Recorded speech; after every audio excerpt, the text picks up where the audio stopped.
배우 이선균 씨가 마약 투약 의혹으로 경찰 내사를 받고 있다는 사실이 알려지며 연예계에 큰 파장을 낳고 있습니다. 이선균 씨 측은 소속사를 통해 관련 입장을 밝혔는데 이 내용과 함께 한 주간의 이슈들까지 하나씩 알아보겠습니다. 하재근 평론가 새로 나오셨습니다. 안녕하세요. 안녕하세요. 안녕하세요. 네, 일단 배우 이선균 씨 현재까지는 이 마약 투약 혐의와 관련해서는 뭐 했다 안 했다 이렇게 명시적으로는 밝히지 않고 있는 것 같아요. 네, 그렇습니다. 그러니까 이 사건이 어느 유명 연예인, 재벌 3세, 연예인 지망생, 유흥업계 관계자 이런 사람들이 마약을 투약했다는 혐의를 받아서 경찰이 내사 중에 있다라고 알려지면서 처음에 이제 그렇게 보도가 불거진 사건인데 그 유명 연예인이 바로 배우 이선균 씨다. 이렇게 이름이 나온 거예요. 소속사 측에서 입장을 내면서 이제 공개가 된 거예요. 네, 그 이름이 이제 공개가 되면서 소속사가 이제 말씀하신 것처럼 입장을 냈는데 그 입장에서 보면 그 마약을 했는지 안 했는지 그 부분에 대해서는 확실하게 언급이 없고 대신에 수사에 성실하게 임하겠다라고 하면서 지금 현재 사실을 확인 중이다라고 하면서 또 다른 놀라운 이야기를 했는데 그렇죠. 이선균 씨가 이 내사받고 있는 사건과 관련된 인물로부터 지속적인 공갈 협박을 받았다라고 밝힌 거예요. 지금 다른 매체 보도에 따르면 이미 그 사람한테 몇 억대의 돈을 건네줬다는 얘기까지 지금 나오고 있는데 그래서 이선균 씨가 이 관련된 인물을 고소했다고 합니다. 그래서 지금 여러 가지 가능성이 있는데 고소를 했다는 걸 보면 이선균 씨가 당당하니까 고소한 거 아닌가? 그러니까 고소하는 순간 이 사건이 불거지게 될 거라는 걸 알잖아요. 그런데도 고소를 했다는 것은 당당하니까 고소한 거 아닌가? 라고 생각할 수도 있는데 또 다른 관점에서 보면 당당하면 돈을 몇 억대를 왜 줬을까? 그렇죠. 그리고 또 당당하다면 너무나 억울한 상황인 거잖아요. 일이 크게 번졌는데 그러면 바로 마약 안 했다고 부정을 할 텐데 왜 그 말은 또 안 할까? 부정하는 내용의 입장문은 없었거든요. 그래서 그러니까 이럴 가능성도 있고 저럴 가능성이 있다 보니까 지금 정확하게 사실관계를 알 수 없는데 경찰이 조사 중에 있습니다. 3억 5천만 원을 뜯겼다, 빼앗겼다 그러면서 고소장을 제출한 건데 현재 이선균 씨는 아직 피의자가 아니라 이 피내사자 신분인 것으로 전해지는 상황인데 그러면 수사는 현재까지 얼마나 진행된 거라고 보면 됩니까? 지금 하재근 평론가님이 잘 그 말씀을 해주셨는데 피내사자라고 하는 것은요.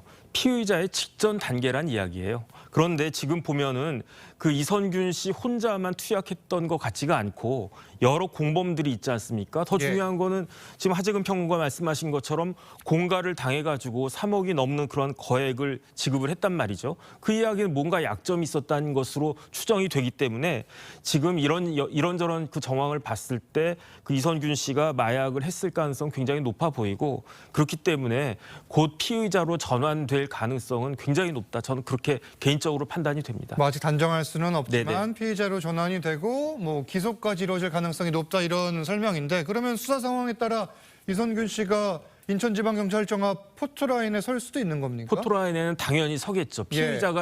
피의자가 되면 당연히 이제 조사를 받아야 된단 말이에요. 그러면 조사를 받으러 이제 경찰청에 딱 갔을 때 그때는 포토라인에 쓸 수밖에 없지 않겠습니까? 저는 그렇게 생각이 됩니다. 다시 한번 또 팬들은 충격을 받을 수밖에 없어 보이는데 이선균 씨의 마약 의혹으로 영화계 그리고 광고계 말 그대로 비상이 걸렸습니다. 지금 뭐 이미 찍어놓은 거, 찍을 거 많다면서요, 작품이? 네, 그 이선균 씨가 워낙에 스타니까 연관된 작품들이 많은 거예요. 그러니까 이미 촬영을 다 마친 영화가 2편이나 됩니다. 그 2편의 영화 중에서 탈출이라는 영화는 200억 대작이거든요.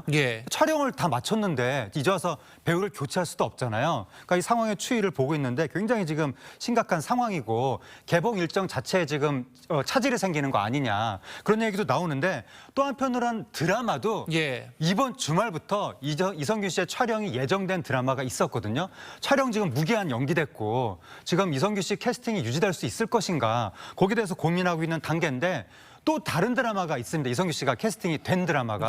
그것도 지금 여러 가지 고민을 하고 있는 상황인데 얼마 전에 유아인 씨 마약 사건 터지면서 이미 우리나라 영상학계가 굉장히 타격을 받았거든요. 그렇죠. 이번에 또 이제 이선균 씨 사건이 이렇게 되면서 내사 결과가 어떻게 되는지 여부에 따라서 더 큰 파장이 일어날 수도 있는데 지금 광고업계에서도 일부 업체들은 이선균 씨 사진하고 이름을 내렸다고 하는데 만약에 이 건으로 넘어간다면 광고업계의 파장이 더 커질 수도 있습니다. 뭐 아직 경찰 조사 상황을 지켜봐야겠지만 만약에 영화 제작사, 광고주 등이 유무형의 피해를 실제 입을 경우에는 배상을 요구할 수 있는 겁니까? 계약이 내용대로 다 이행이 되면 사실은 계약서는 작성할 필요도 없지 않습니까? 뭐 원래 의도하던 대로 다 됐으니까. 그렇기 때문에 계약이 이행되지 않을 것에 대비해서 계약서를 작성한 건데, 그렇기 때문에 계약서에서 제일 중요한 조항이 뭐냐면요. 페널티 조항이에요. 그렇죠. 그렇기 때문에 아마 이 모든 지금 거의 모든 그 계약서에, 특히 이러한 그 연예인 관련된 계약서에 손해배상 조항은 당연히 들어가 있고요. 위약금 부분이에요. 그렇죠. 위약금 부분이. 그다음에 아마 제가 봤을 때는 많은 금액을 받을수록 거기에 비례해서 손해배상 금액도 상당히 큰 금액이 될 수밖에 없는데 이선균 씨가 왜 3억 5천만 원이라고 하는 거액을 공갈범에게 줬겠습니까? 뭐 여러 가지 이유가 있겠지만 이런 것들이 오픈이 되면 그러면 본인한테 미칠 경제적 영향도 굉장히 클 것이기 때문에 어떻게든 무마해 보려고 한 것이 아닌가, 저는 그런 생각도 좀 듭니다. 아직은 추정입니다만 그럴 개연성이 높아 보인다, 이런 설명인데 앞으로 조사 상황은 좀 더 지켜보고 계속해서 전해드리겠습니다. 다음 이슈 보겠습니다. 부산 돌려차기 사건의 피해자가 어제 국정감사 참고인으로 출석했습니다. 자신이 느낀 공포심과 재판 과정, 결과에 대한 생각을 이야기하며 울먹이기도 했는데 영상부터 보시죠. 정말 많은 수차례 거절을 당했고, 피해자는 재판 당사자가 아니니 가해자에게 민사소송을 걸어서 민사선고 촉탁을 하라고 직원에게 권유를 받았고, 하지만 그렇게 해서 받은 공판 기록도 1심이 끝나서야 받을 수 있었습니다. 피해자의 방어권은 어디에도 없었습니다. 현재 주소를 달달 외우면서 다음번에는 꼭 죽여버리겠다라는 얘기를 했습니다. 가족까지 이 목숨을 부과하는 것 같아서 숨이 막히는 공포를 느끼고 있습니다. 제가 생각하기로는 재판부가 굉장히 적극적으로 움직인 사건으로 저는 이해하고 있습니다. 아직 공소 사실이 변경조차도 되지 않았는데 재판부가 그 가능성을 보고 증거 만약에 받아주고, 기본적으로 조 의원님 하살의 방향은 법원이 아니라 검찰을 향하고 계셔야 됩니다. 법원이 적극적으로 기소되지 않은 공소 사실을 두고 재판의 심리에 나갈 수는 없는 노릇입니다. 이 증거 방법을 피해자가 왜 7번이나 제시했는데도 방송에 나오지 전에는 듣는 채도 안 하셨을까요? 이 태도. 그게 웃을 일이에요, 지금? 지금 여기가 무서워요? 부산에서 당신이 어떤 대접 받는지 모르겠는데 국민들이 그 웃음 보고 조금 답답한 마음에서 지금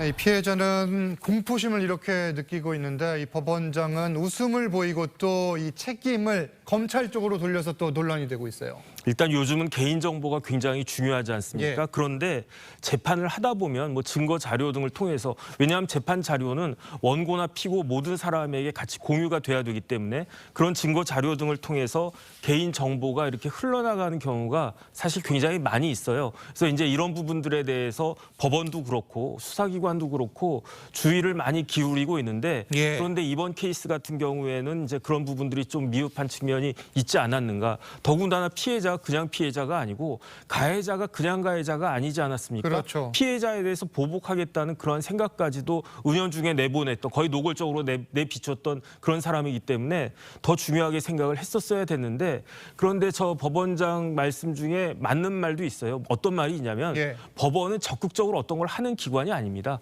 검찰이 기소를 하면 거기에 따라서 판단을 하는 거기 때문에 그런 부분들을 좀 이야기하려다가 어떻게 보면 헛웃음도 나온 것이 아닌가 싶습니다. 사건 가해자는 또 반성이 없어서 또 논란이 되고 있는데, 이 동료 재소자에게 6대밖에 안 찼는데 12년이나 징역을 받았다, 이렇게 또 말해서 공분을 사고 있어요. 그러니까 본인은 억울하다는 이야기겠죠. 하지만 이게 그 범죄의 혐의가 뭐냐면은 살인 미수예요. 그래서 제가 이제 살인 같은 경우에는 사형까지 처해질 수 있는 범행 아니겠습니까? 미수는 감경할 수 있다지 감경하여야 한다도 아니고. 그다음 더 중요한 건 뭐냐면 법전에 나와 있는 그 형량보다도 양형 기준을 판사들이 더 많이 보는데, 제가 양형 기준 봤더니 살인 같은 경우에는 기본적으로 10년에서 16년까지 기본적으로 가중된 것이 가중되면 15년 이상 무기징역까지 일반적인 살인에 있어서, 그렇기 때문에 12년이라고 하는 형이 1심에서 그렇게 높은 것이 아니고 항소심에서는 이 형이